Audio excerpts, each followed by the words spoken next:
Hello and नमस्ते to all. My self doctor Haritri Bisht. आज आपके बीच में जो टॉपिक लेकर आई हूँ उसका नाम है मेंटल इलनेस। मेंटल इलनेस जानने से पहले आपको ये जानना ज़रूरी है कि मेंटल हेल्थ क्या होती है। इसके ऊपर मैं एक वीडियो बनाई है, जो वीडियो उसका जो लिंक है वो डिस्क्रिप्शन में आपको मिल जाएगा, तो आप जाकर पहले उसको देखिए। अब बात करते हैं मेंटल इलनेस की।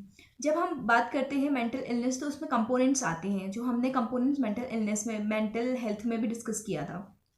तो अगर उन तीनों कंपोनेंट्स में से, यानी कि आप क्या सोचते हैं, थिंक करते हैं, बिहेव करते हैं, फील करते हैं, इन तीनों कंपोनेंट्स का मिसमैच हो जाता है कि आपको पता नहीं चलता कि सिचुएशन किस तरह से रिएक्ट करना है, तो ये एक तरह से एक स्टेप है मेंटल इलनेस की तरफ।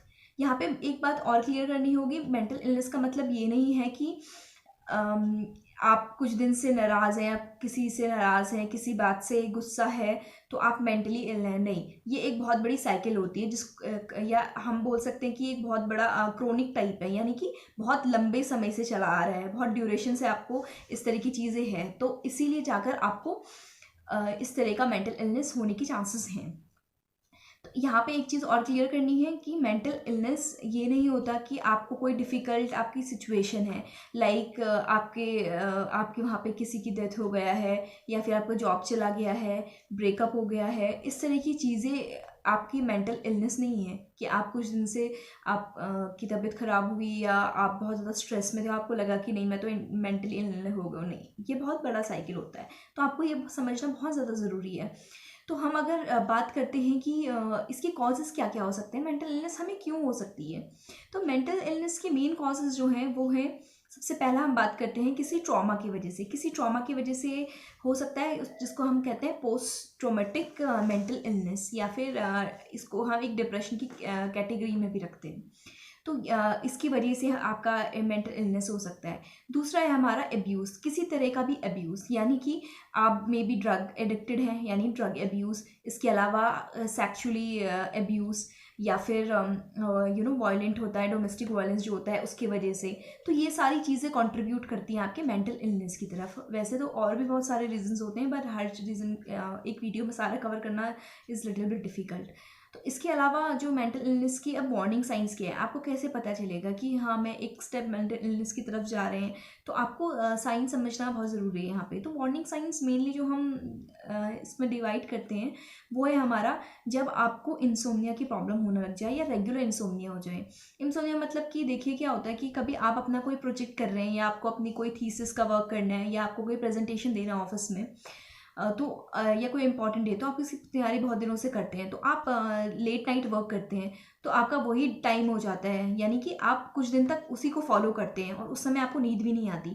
तो ये हमारा इंसोम्निया की कैटेगरी में हम इसको नहीं रखेंगे, इसको हम बोलेंगे कि ये तो सिर्फ टेम्परेरी है, परमानेंट नहीं है। तो रेगुलर इंसोम्निया का मतलब है कि आपको काफ़ी महीनों से, काफ़ी मंथ से इस तरह का फील हो रहा है कि आपको नींद अच्छे से नहीं आ रही है, या एक टाइप की नींद नहीं आती है, तो ये हमारा रेगुलर इंसोम्निया है। तो इस तरह की चीज़ अगर आपको है तो ये एक तरह का वार्निंग है।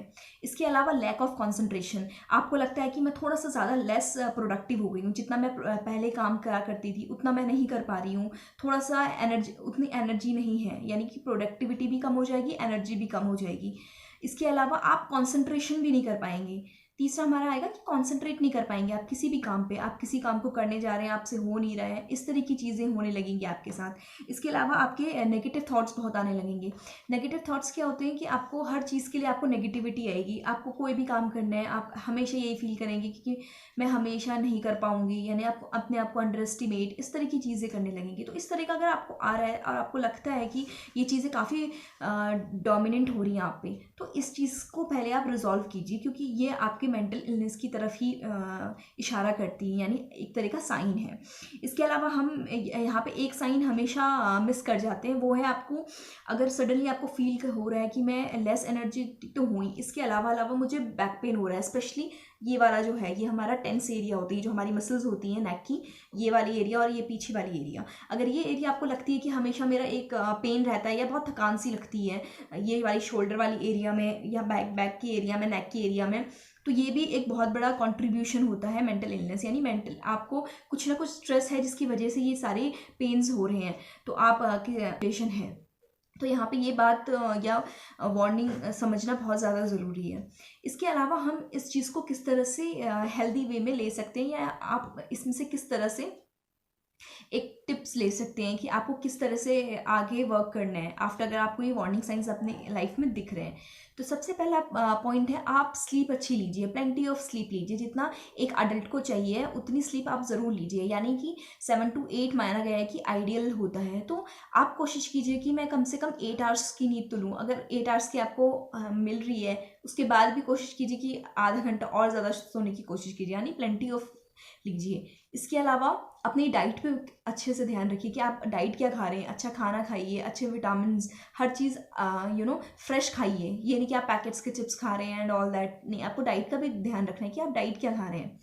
इसके अलावा आप क्या कर सकते हैं, एक्सरसाइज, फिजिकल एक्सरसाइज बहुत ज़्यादा ज़रूरी है। आप एक्सरसाइज कितना करते हैं, तो अपनी एक्सरसाइजेज में ज़रूरी नहीं है आप एक ही तरह की एक्सरसाइज डालो, आप डिफरेंट डिफरेंट भी डाल सकते हो। लाइक किसी को योगा पसंद है, किसी को एरोबिक्स पसंद है, किसी को जुम्बा पसंद है, और कोई मेडिटेशन करता है। तो इस तरह की चीज़ें अपनी लाइफ में लाइए जहाँ से आपको पॉजिटिविटी मिलती है। इसके अलावा फिज़िकल एक्सरसाइजेज हो गई हमारी। इसके अलावा हम बात करते हैं, जब मेडिटेशन की बात की तो हाँ, मेडिटेशन एक तरह से बहुत इंपॉर्टेंट रोल प्ले करता है। अगर आप मॉर्निंग या इवनिंग जब भी आपको टाइम मिल रहा है तो मेडिटेट कीजिए, समझने की कोशिश कीजिए अपने आप को। इसके अलावा आप इंट्रोस्पेक्शन भी कर सकते हैं, अपने आप से बात करके देखिए कि अपने आप को सोचने की, अपने समझने की कोशिश कीजिए कि मैं एग्जैक्टली हूँ क्या।